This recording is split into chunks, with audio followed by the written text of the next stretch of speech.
El día de hoy se va a exponer el caso clínico sobre miembros superiores, dorso y tórax de la clase de anatomía de 9 a 11 de la Universidad ICESI, expuesto por Karen Díaz, Alejandra Chamorro, Juan Manuel Marín y Daniela Pepicano. Vamos a empezar con la explicación de la anatomía de la escápula y del húmero. Aquí tenemos una visión anterior. Primero es relevante hablar sobre la fosa subescapular, que será origen para un músculo que veremos a continuación. Está la escotadura escapular, por donde van a pasar unos vasos. Está el proceso coracoideo, que también será origen de músculos del miembro superior. La cavidad clinoidea, que se va a encargar de articularse con el húmero. Vamos a tener el acromio, que se va a articular con la clavícula. A continuación vemos el húmero también desde una vista anterior.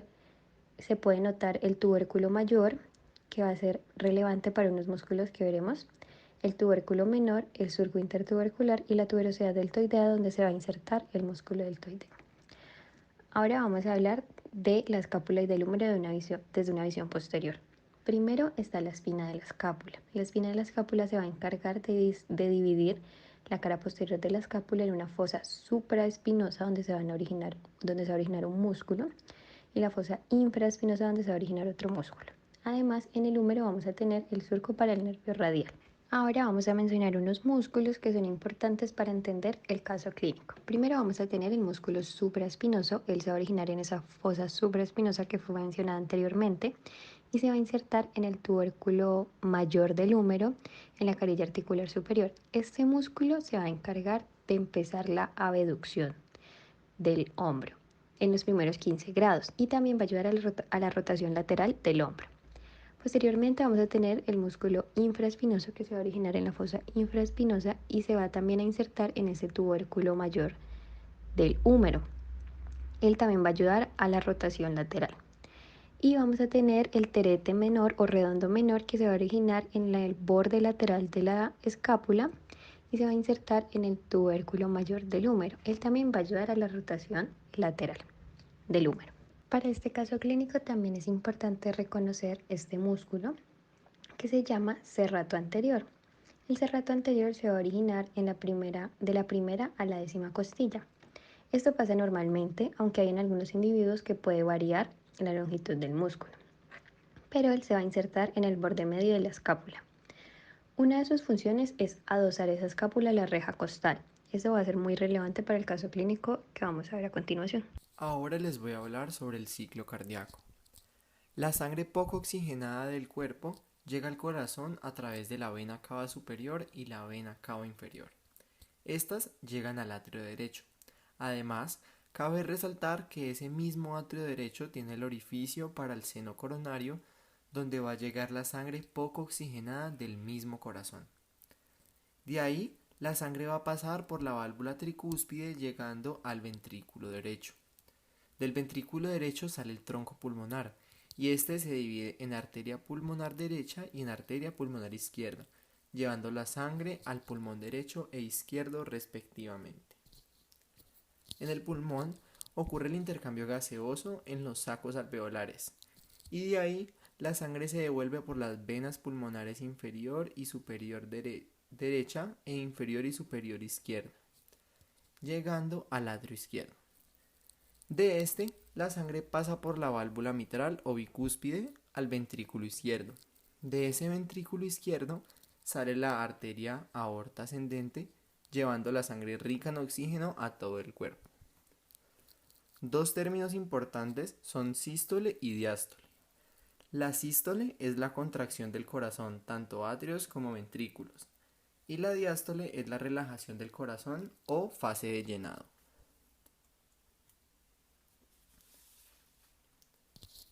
Resumen del caso clínico. Al estar en consulta, llega un paciente de 18 años, Esteban Giraldo, con su padre con el motivo de consulta porque, según él, le duele la espalda. Entra al servicio por un dolor en la región escapular derecha y desde hace más o menos 6 meses siente pesadez y un crujido al movimiento de su brazo izquierdo, pero este dice que se intensifica hace 2 meses. Refiere que ese dolor no le ha dejado practicar natación al ser un deportista de alto rendimiento. Además, comenta que para el dolor se automedica tomando nimesulida, pero comenta también que esta ya no le hace efecto. Esteban pesa 55 kilos y mide 1,61 m. En el examen físico se pudieron hallar diferentes cosas. En condiciones generales se ve bien, aunque luce un poco álgido e incómodo. Presenta normalidad en la cabeza, cuello, tórax y abdomen. Aunque en el examen cardiopulmonar presenta ruidos cardíacos rítmicos regulares, se ausculta un sonido sugestivo de soplo mesosistólico en el foco pulmonar grado 2 en escala del 1 al 5. Un soplo mesosistólico es un ruido en el latido del corazón que puede ser causado por una estenosis aórtica, que es cuando no pasa la cantidad necesaria de sangre en sístole, dado que la válvula semilunar no abre completamente. Generalmente se cataloga soplo mesosistólico a un soplo sistólico expulsivo si es causado por una estenosis aórtica leve. Además, se caracteriza por estar en medio del- de la pulsación. En el examen osteomuscular se evidencia limitación para la rotación lateral del brazo izquierdo, además de limitación al iniciar abducción. Se palpa masa fija en región escapular izquierda y ligero eritema. Fuera de eso, se escucha la sensación de chasquido a la movilización pasiva y activa del brazo. Ante todo lo anteriormente encontrado, se decide ordenar paraclínicos para confirmar el diagnóstico. Radiografía simple del tórax AP y lateral, y radiografía simple del hombro AP verdadera y lateral de escápula. A continuación vamos a explicar la correlación clínica. Para poder entender nuestra correlación clínica, vamos a exponer unas radiografías de nuestro paciente. Y para poder entender las radiografías de ese paciente, primero vamos a exponer estas radiografías que son de un paciente sin ninguna anomalía. Como podemos ver en las radiografías vemos una parte blanca y una parte negra. Entonces primero vamos a explicar los conceptos de radiolucidez y radiopacidad. La radiolucidez son los tejidos blandos que permiten el paso de la luz. Por eso son la zona negra que vemos en las radiografías. Por otro lado tenemos la radiopacidad, que son los tejidos duros que ofrecen resistencia cuando los rayos X los van a atravesar. Por eso son la zona blanca que vemos en las radiografías. La primera radiografía que vemos aquí es desde una visión posterior-anterior, porque tenemos una visualización completa de ambos campos pulmonares. Además, vemos las escápulas sin ninguna superposición al parénquima pulmonar. Los primeros 3 cuerpos vertebrales se ven visibles a través de la silueta cardíaca y las puntas de las clavículas son equidistantes a la línea media. Además, vemos las siguientes estructuras: la aorta descendente, el atrio derecho, el ventrículo derecho, el callado aórtico, el tronco de la arteria pulmonar, el atrio izquierdo y el ventrículo izquierdo.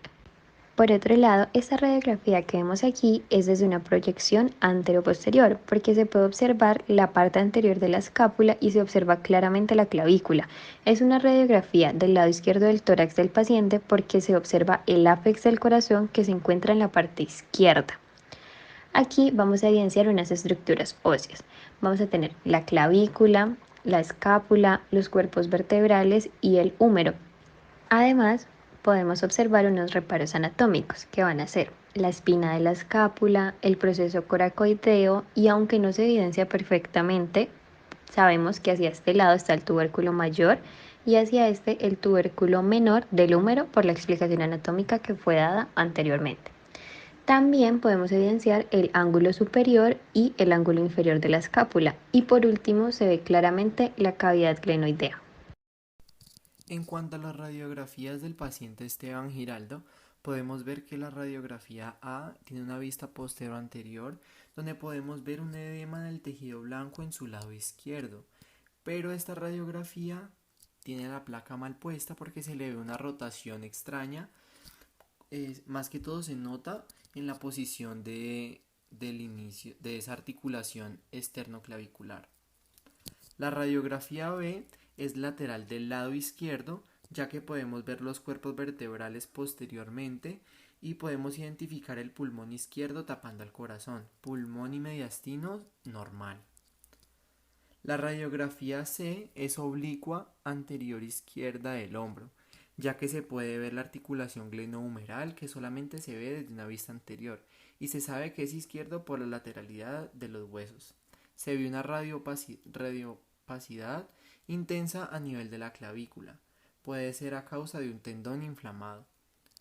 La radiografía D es lateral izquierda, ya que se ve la posición lateral del húmero y lo ideal es que el húmero y la escápula estén en la misma línea, pero nuestro paciente tiene escápula alada ya que se ve más posterior o salida, lo que indica que no está adherida a la reja costal. En nuestro primer diagnóstico tomamos en cuenta los síntomas presentados como los más adecuados para un posible diagnóstico de acuerdo a la condición del paciente, dando lugar a la disociación escapulotorácica como primer diagnóstico. ¿Qué es y cómo se relaciona anatómicamente? La disociación escapulotorácica es una lesión infrecuente que aparece por traumatismos de alta energía y que se caracteriza por un desplazamiento lateral de la escápula y una disrupción de las relaciones normales escapulotorácicas, asociado a luxación acromioclavicular o esternoclavicular, siendo las lesiones del plexo braquial y de los vasos subclavios frecuentes. Los síntomas de la disociación escapulotorácica consisten en edemas, hematomas palpables y debilidad en la extremidad superior. El diagnóstico se puede realizar con la ayuda de un diagnóstico radiológico.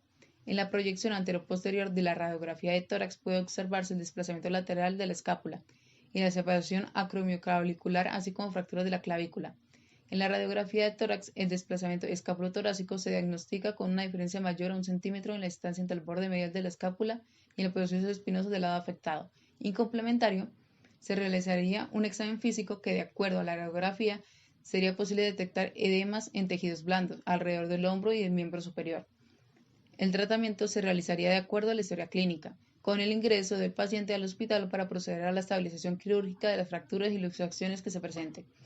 En sus complicaciones se procedería a cirugía junto a otras agravaciones físicas. En el segundo diagnóstico posible se encuentran las lesiones del manguito rotador del hombro, también conocido como hombro de nadador. ¿Qué es y cómo se relaciona anatómicamente? De no ser tratada, la lesión del manguito rotador puede degenerar una tendinosis y provocar la rotura del tendón del hombro.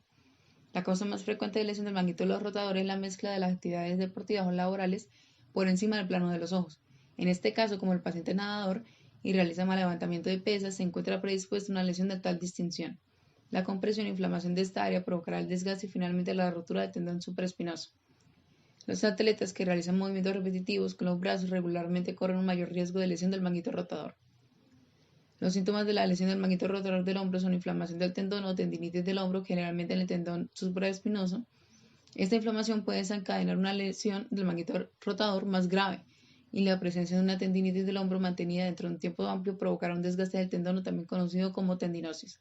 Y finalmente, la tendinosis del hombro debilitará el tendón, agravará el desgaste y podrá derivar en una inflamación crónica.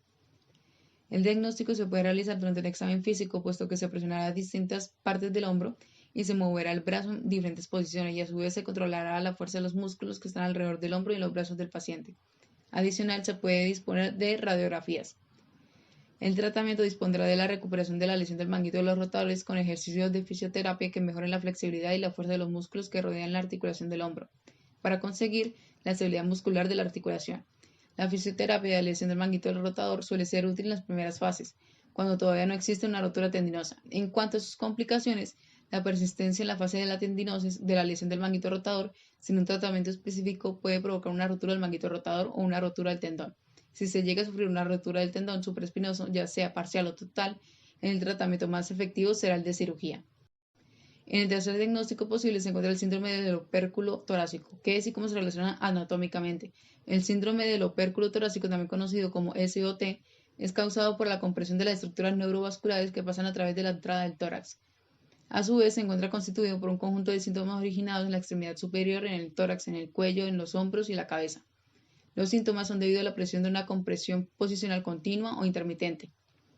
Las responsables habituales de estas compresiones neurovasculares son diversas anomalías anatómicas, varios tipos de ondas fibromusculares congénitas que se originan por el proceso espinoso de la séptima vértebra cervical y que se insertan por delante de la primera o segunda costilla, comprimiendo el paquete neurovascular, anomalías de la primera costilla o la clavícula. También puede existir una hipertrofia del escaleno o del músculo subclavio. Otras causas menos habituales son las fracturas de la primera costilla o de la clavícula. Hay algunos tumores de esta área. Los principales síntomas del síndrome del opérculo torácico se pueden presentar como síntomas neurológicos, venosos o arteriales. Esto debido a la compresión de los nervios del plexo braquial, la vena subclavia y la arteria subclavia. A su vez se presentará dolor agudo, edema unilateral del brazo, dolor en los hombros y el cuello y entumecimiento de debilidad y sensación de frío en los dedos. El diagnóstico del SOT es básicamente clínico y su clave reside en realizar un examen físico adecuado, es decir, evaluar la fuerza de los músculos de la extremidad superior y además emplear la maniobra de Addison, que consiste en palpar el pulso radial, abducir el hombro 90 grados y realizar una rotación externa máxima del hombro. Posterior a esto, rotar contralateralmente la cabeza del paciente acompañado de una inspiración profunda. Si el pulso radial desaparece completamente, confirmará el posible diagnóstico.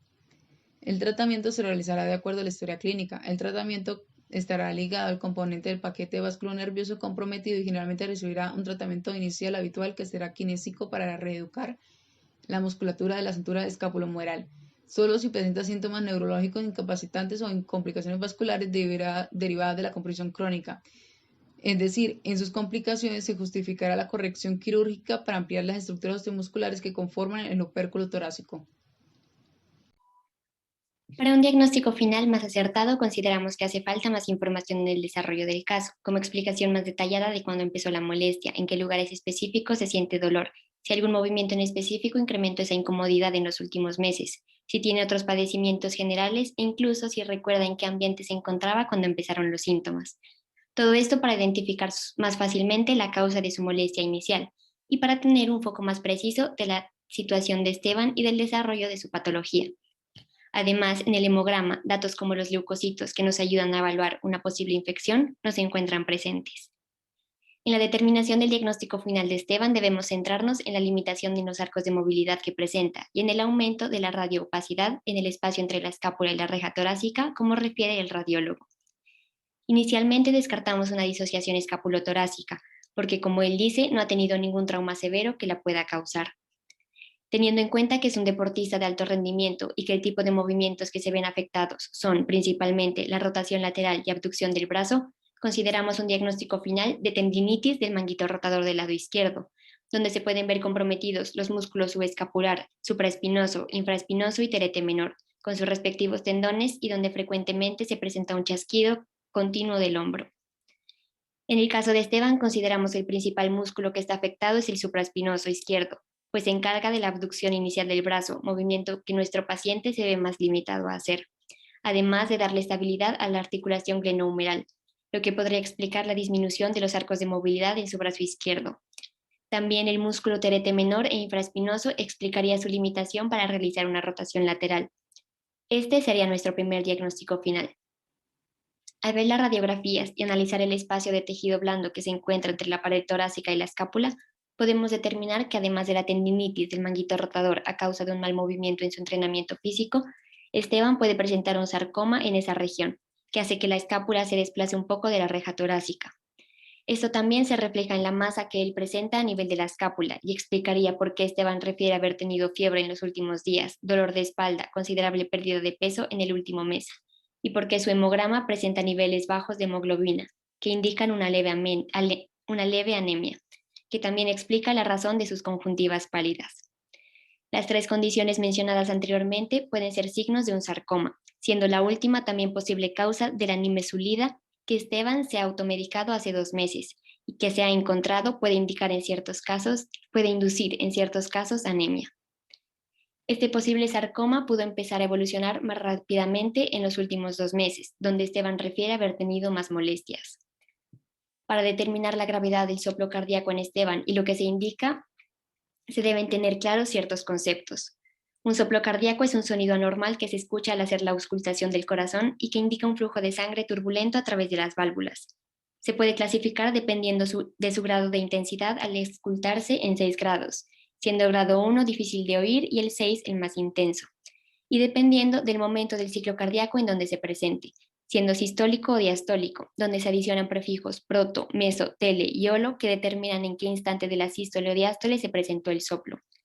Todo esto se determina mediante la auscultación cardíaca que se puede realizar en 4 focos dependiendo del nivel en que se encuentre cada una de las 4 válvulas del corazón. La aórtica se ausculta en el segundo espacio intercostal derecho, en la línea parasternal del mismo lado. La pulmonar en el segundo espacio intercostal izquierdo, en el borde parasternal izquierdo. la tricúspide en el cuarto espacio intercostal izquierdo sobre la línea paraesternal izquierda y la válvula mitral en el quinto espacio intercostal sobre la línea medioclavicular. Dicho esto, podemos determinar que el soplo mesasistólico en el foco pulmonar grado 2 a 4 que presenta Esteban se da por una estenosis leve de la válvula pulmonar, lo que quiere decir que, a diferencia de la insuficiencia valvular, que es cuando la válvula no se cierra completamente, la válvula de Esteban no se abre completamente y genera una obstrucción de la salida de sangre de la arteria pulmonar. Este soplo en Esteban puede ser de tipo funcional o también llamado inocente, teniendo en cuenta su edad y que es un deportista de alto rendimiento, por lo que no tiene repercusiones en su salud ni hay que manejarlo con tratamientos específicos. Por todo lo anterior, remitiríamos a Esteban al ortopedista para la revisión de la lesión en el hombro, a un médico internista para una valoración del estado general por el cuadro de fiebre y anemia, y al cardiólogo para evaluar el soplo cardíaco. El tratamiento de la tendinitis del manguito rotador se basa en el reposo, fisioterapia y analgésicos. Si se determina el sarcoma como diagnóstico final definitivo, el tratamiento se realizará por medio de una cirugía para la extirpación del tumor y posteriormente, si el oncólogo lo ve oportuno, un tratamiento complementario de radioterapia o quimioterapia. Pero el tratamiento sistémico de Esteban dependerá del diagnóstico después de la evaluación de los especialistas, ya que tiene una afectación tanto local en su hombro como sistémica por todos los síntomas que presenta. Para concluir, la actividad nos ayudó mucho en la comprensión de la anatomía por medio de la relación de patologías. Consideramos que la revisión de un caso clínico nos ayuda mucho en nuestra formación como futuros médicos y nos contextualiza más a cómo es el trabajo en las clínicas. Un paciente puede presentar síntomas locales y sistémicos de una o varias enfermedades, que hacen mucho más complejo el diagnóstico y el tratamiento. Por esto es importante realizar diferentes exámenes para dar un diagnóstico adecuado y un tratamiento oportuno.